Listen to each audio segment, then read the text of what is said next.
le milieu des années 60, il y a des gens qui se sont regroupés pour pouvoir échanger ensemble. Et l'idée est venue de présenter une loi privée parce que les gens trouvaient important qu'il y ait un titre d'associé à ça. Et le 5 juillet 1968, la corporation était formée. La COMAQ, c'est une corporation qui regroupe des gestionnaires municipaux et principalement, on existe pour leur offrir un programme de formation élaboré. Mais c'est aussi un grand réseau qui permet aux gens de mettre des connaissances en commun, de partager leur expertise. Et on est là également pour les représenter auprès des différentes instances, comme le ministère des Affaires municipales notamment, ou le directeur général des élections.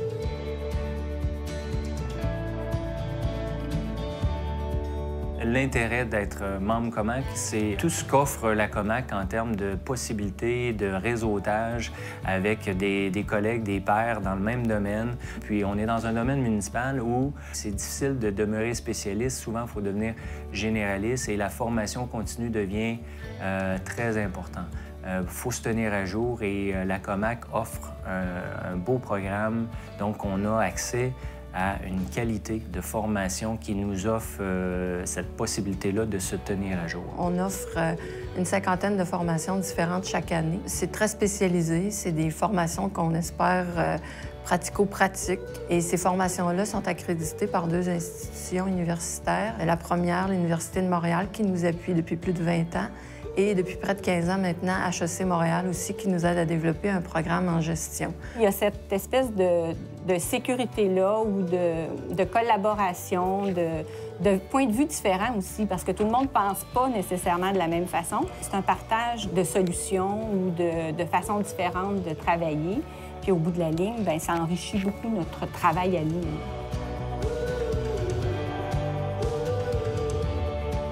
J'ai décidé de rejoindre la COMAQ parce que je travaille dans une petite municipalité. Donc, pour avoir de l'information ou pour se tenir à jour, c'est difficile. Donc, la COMAQ a comme popé en faisant que je m'assurais d'avoir toujours l'information à date, à jour, et aussi des gens que je connais maintenant chaque coin du Québec. C'est vraiment pas un groupe, je dirais, statique non plus. C'est des gens qui évoluent aussi avec le temps. Puis les jeunes aussi qui arrivent nous font remettre certaines choses en question en se disant bien, on l'a tout le temps fait comme ça, pourquoi tout d'un coup ce serait autrement? Lorsqu'on arrive à la COMAQ, il y a énormément de possibilités. Puis c'est tout à l'avantage de la relève qui devient membre au sein de la COMAQ. Ceux qui ont un long carnet de route ne sont pas là pour enlever de la place à la relève. Au contraire, on est très bien accueillis. C'est grâce aux jeunes, souvent, qu'on peut se renouveler. Mais il faut aussi leur ouvrir des portes. Depuis un peu plus récemment, le conseil d'administration a décidé d'ouvrir un siège réservé à la jeunesse, donc à quelqu'un de moins de 35 ans, pour leur permettre de venir s'exprimer, de comprendre aussi la dynamique, de s'imprégner de la culture organisationnelle de la COMAQ. On a aussi créé un comité jeunesse qui va nous exprimer leurs besoins, puis ils vont nous aider à mettre des nouveaux services en place. Donc c'est avec eux qu'on va continuer de se développer.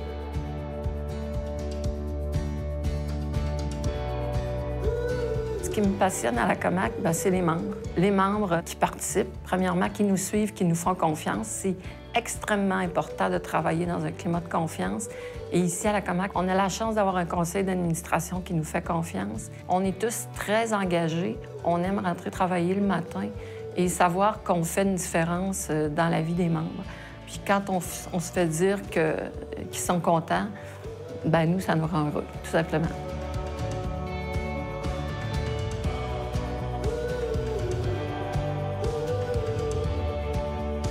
L'avantage de devenir membre, c'est que c'est la seule corporation aussi qui décerne un titre réservé, le titre officier municipal agréé. C'est un gage de compétence, d'assurance que le travail va être bien fait. Ouais. Je signe OMA parce que ces 3 lettres au bout de mon nom sont un gage de compétence.